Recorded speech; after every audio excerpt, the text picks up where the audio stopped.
The sun was just starting to set as I turned off the highway and headed up the familiar gravel road that led to our family's secluded property in northern Arizona. My wife Emily leaned forward in the passenger seat. Her brow furrowed as she looked through the windshield. "Why are there lights on up ahead?" she asked. "That's not our cabin." She was right. About halfway up the drive, where dense pine trees usually blocked everything from view, we spotted a modern-looking structure, white walls, glass panels, and a freshly paved driveway. I slammed the brakes. "What the hell is this?" I jumped out of the truck, and Emily followed closely behind. As we got closer, we realized the structure wasn't just a temporary setup. It was a full-on building. A sign on a post near the entrance read, "Private HOA, Recreational Office, Restricted Access." Emily's jaw dropped. They built a damn office on our land. I was already walking around the perimeter, snapping photos. The survey markers were unmistakable. This was our parcel. We inherited it from my grandfather and had the deed safely locked away. Nobody had contacted us. No permits, no permission. I spotted a security camera mounted on a corner of the building and waved directly at it. "Let's go to the cabin," I muttered. "We need to check if they touched anything else." To our horror, our cabin, our actual rustic family cabin, was surrounded by construction tape, debris, and a portable toilet parked 10 feet from the porch. The front door had a padlock on it. Emily was fuming. They locked us out of our own home. Inside the truck, I dialed the county records office and confirmed the worst. The HOA had filed a fake easement claim and started construction without contacting us. We were advised to bring the original deed and file a complaint immediately. But this wasn't just some minor encroachment. This was a hostile land grab.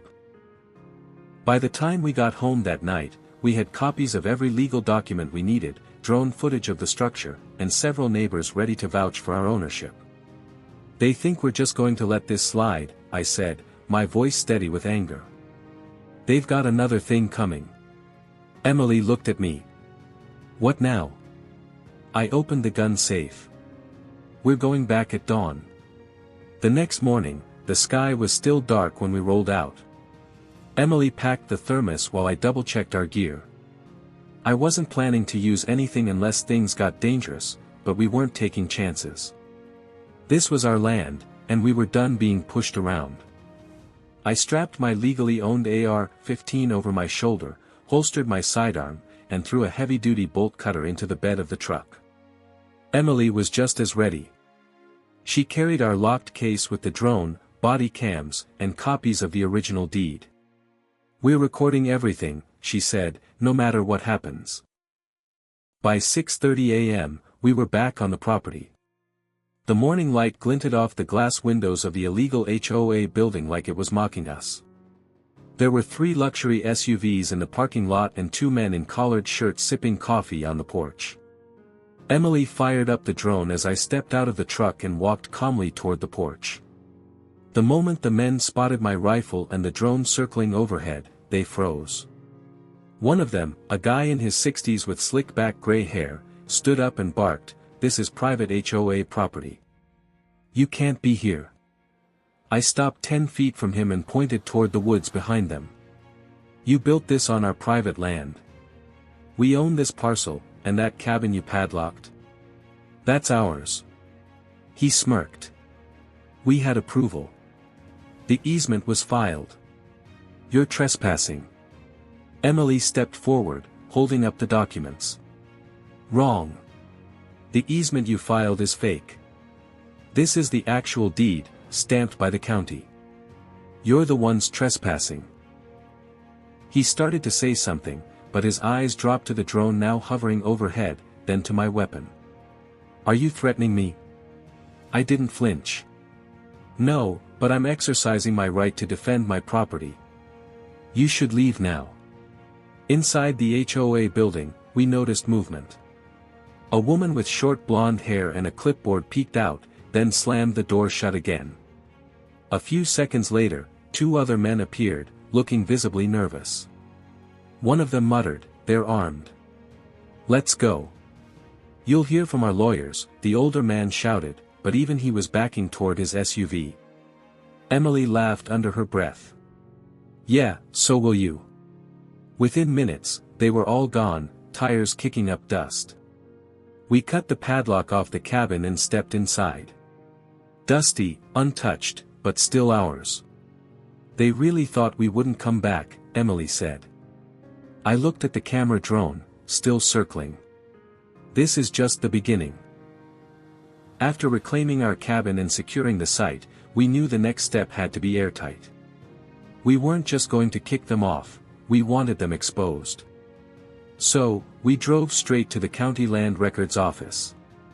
With every piece of proof in hand, drone footage, time-stamped photos, copies of the original deed, and even the video of them fleeing the property, the woman at the front desk raised her eyebrows when we dropped the thick folder in front of her. "This is a lot." I nodded.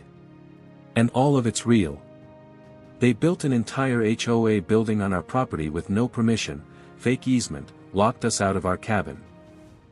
She disappeared for a few minutes, and then a county investigator named Don Moffat came out. Middle-aged, sharp eyes, worn leather briefcase. "Come with me," he said. "Let's take a look." For the next hour, we walked him through everything. He was quiet, thorough, nodding occasionally. Finally, he leaned back in his chair. "Well, I'll be damned. They really tried to snake you. Can you shut them down?" Emily asked. Don nodded slowly. "The easement they filed is under review for forgery. Not only did they build illegally, but they may have filed fraudulent plats. That's a felony. And since you have surveillance of them trespassing and locking you out of your dwelling, that strengthens your case tenfold." He paused, then looked up at me. "You said they're part of a gated HOA 2 miles east?" "Yeah," I replied. "Stone Brook Ridge. Fancy signs, strict rules, full of themselves." "Well," he said, grabbing his phone, "this is going to make their week real interesting." We thanked him and returned to the property that evening, unsure of what to expect. To our surprise, a small white sedan was parked near the HOA building. A woman sat inside, sobbing into her phone. Emily whispered, "You recognize her?" It took a moment, but yes, that was the same clipboard lady from the porch. She rolled down her window as we approached, tears streaking her face. "I didn't know," she choked out. "They told me this was cleared. I'm just the assistant director. Please don't press charges." I looked at her, calm but firm. "You helped lock us out of our home." "I was told it was unoccupied," she said. Emily crossed her arms. "Then you were either lied to, or you didn't do your homework. Either way, that's on you." The woman buried her face again, mumbling apologies. We didn't say anything else. We walked past her and into our cabin. I closed the door behind us, feeling the tension in my chest finally begin to loosen, but it wasn't over yet. 2 days later, things exploded. I was sipping coffee on our porch, the cabin finally feeling like home again, when 3 black SUVs rolled down the gravel road, county sheriff decals on the doors. Right behind them came a white van with the county seal and then a pair of news station cars, one from Channel 9. Emily stepped outside, stunned. They actually showed up. "Oh, they're showing up," I said, watching a dozen officials and reporters pour out. Sheriff McCaffey, a broad man with a no-nonsense face, approached with Don Moffat at his side. "Mr. Clay, Ms. Clay, hope you don't mind us showing up like this. Thought you'd want to see how this ends." He pointed toward the illegal HOA structure. "We've got a court order to shut down the building. County code enforcement and the state zoning board confirmed everything you gave us. Plus, 2 of their board members are being investigated for forgery and conspiracy to defraud property owners." Emily gasped. "They're really getting charged?" Don nodded. "This isn't the first time this HOA tried to pull something shady. You're just the first ones who had the guts and the evidence to fight back. Reporters from the local news circled in, asking us questions.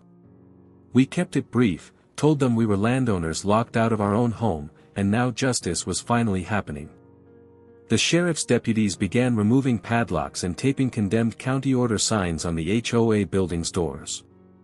One SUV pulled up late, and out stepped the man in the gray suit, the smug HOA president from the porch. This time, his face was pale. Two deputies approached him, cuffed him silently, and read him his rights. He didn't say a word. Emily leaned over to me. Looks like someone lost their clubhouse. While we watched the building being shut down, the assistant director, the clipboard lady, approached with trembling hands. I quit, she said, handing Don her badge.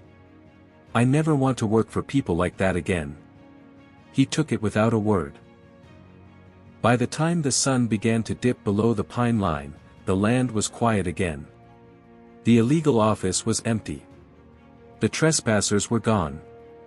And for the first time in weeks, we sat on our porch, free from intrusion. I glanced at Emily. You realize this could have ended differently, right? She smiled. Yeah, but we came back prepared. That's why it didn't. We raised our mugs to the cabin, to the fight, and to never being pushed off what's rightfully ours ever again. When HOAs go too far, we push back harder.